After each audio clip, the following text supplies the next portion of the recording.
It's been 1 week since you looked at me. And that song, listening to that song is going to be more entertaining than going through these two games. Battle in Florida, Vegas against the Florida Panthers first on Saturday. And of course, the two games that are earlier that my kids can watch. They do whatever that was. It was not good. First, Akira Schmid, you know, he plays against Florida, and then later Carl Lindbaum makes his NHL debut against the Tampa Bay Lightning. So, you know, fun stuff. However, Vegas' offense, I don't know what happened to it. Eichel, we didn't play for 4 or 5 days and just forgot how to play hockey. Oh no! We suck again!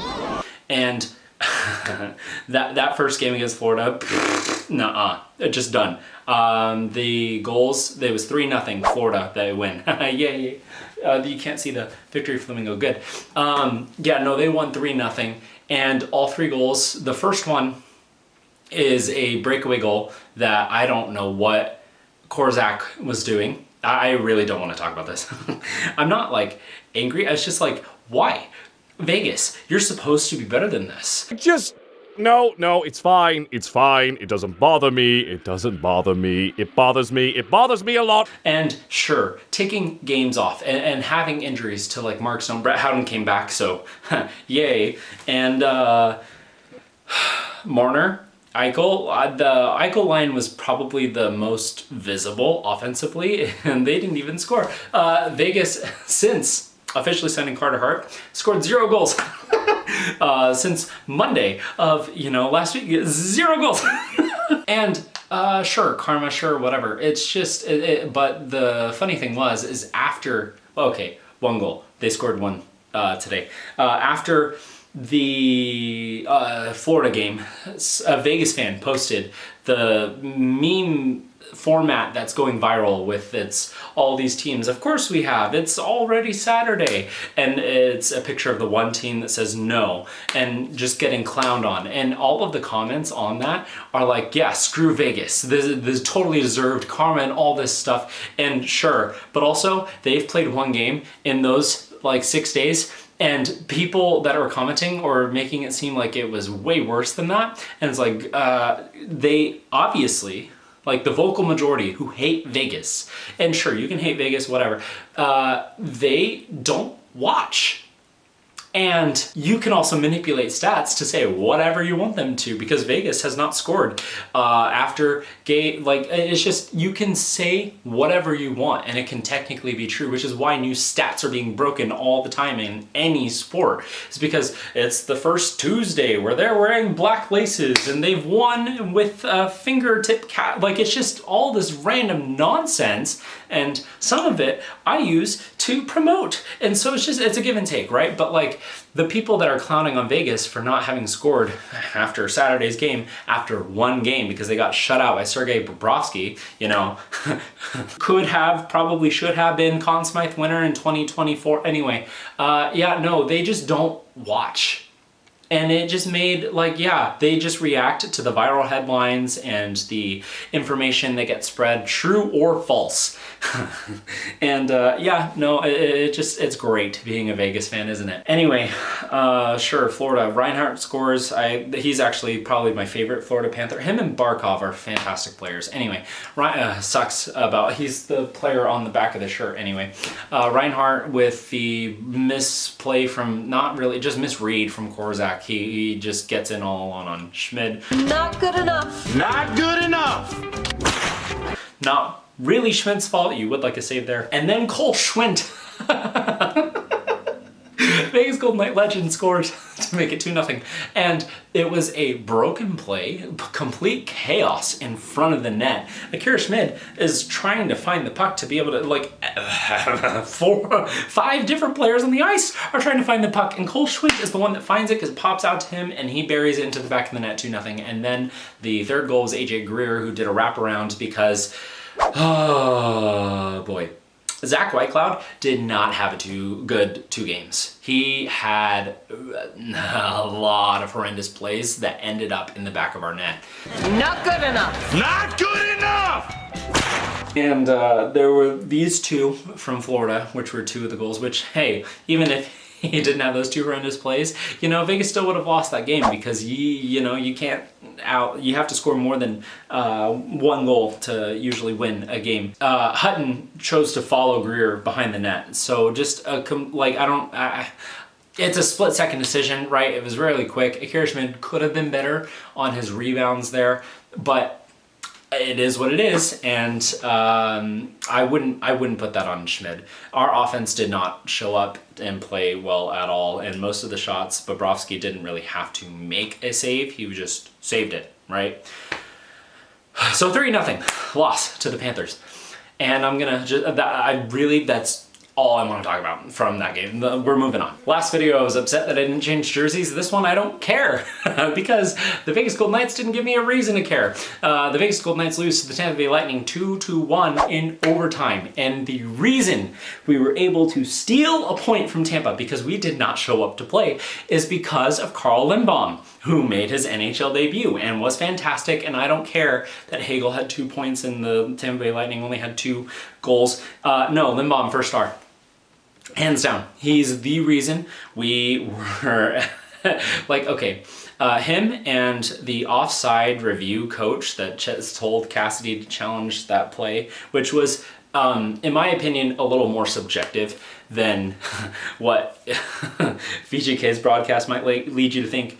And then obviously, we wouldn't have been able to get to that point without William Karlsson scoring from Riley Smith. What year is it? And they just fantastic play to end the first period while Bill burying it, just sneaking it through Vasilevsky's pads, who's on this jersey, Vasilevsky. And that was good that Vegas scored. And then nothing else. Through the first 2 periods, the Vegas Golden Knights had 8 shots on goal, which is the fewest in franchise history through 2 periods. And in the third period, which is the period that my kids got to watch, yay! Early games that my kids can watch.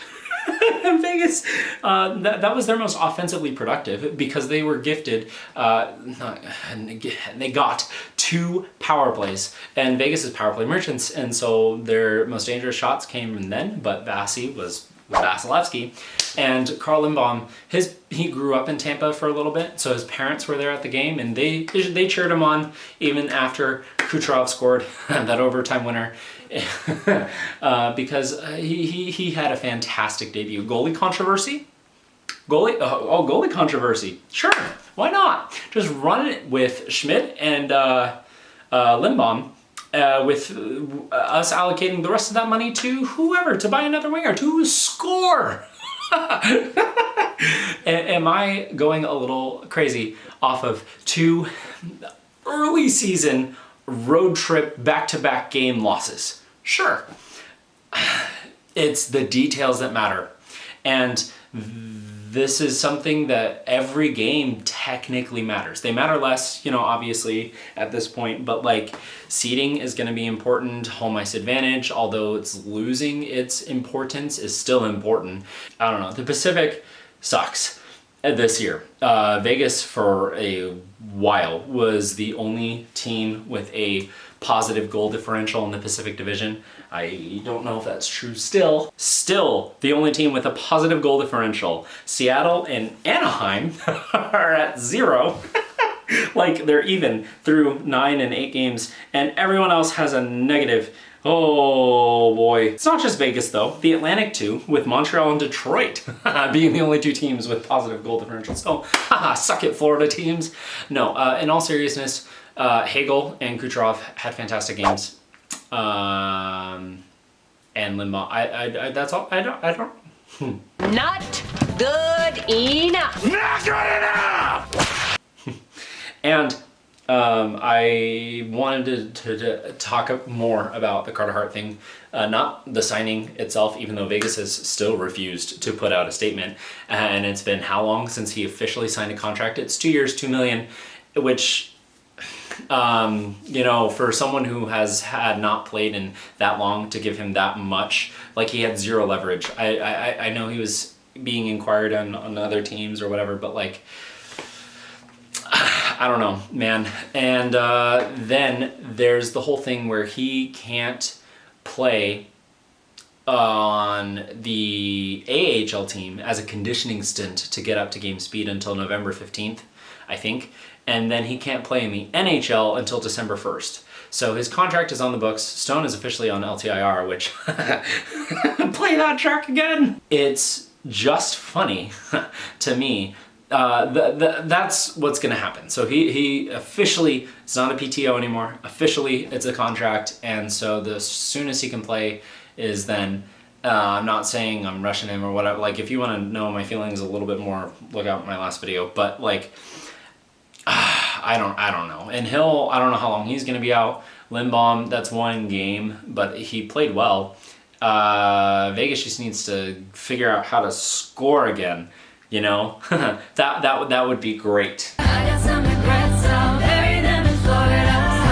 I'm done. Our next game is Tuesday against the Carolina Hurricanes. So chance to get your redemption for us handing you your first loss of the season, even though you've now had two. Yeah, it's an earlier game as well. It's 6:30, but my son plays soccer during that time. I was working on Saturday, thank goodness, for the hockey team in my area. And that was fun. They won 6-2. They had offensive firepower. Solid. Please hit like, hit subscribe. It's free. It really helps me out. I would love to see that. And if you just in solidarity for Vegas.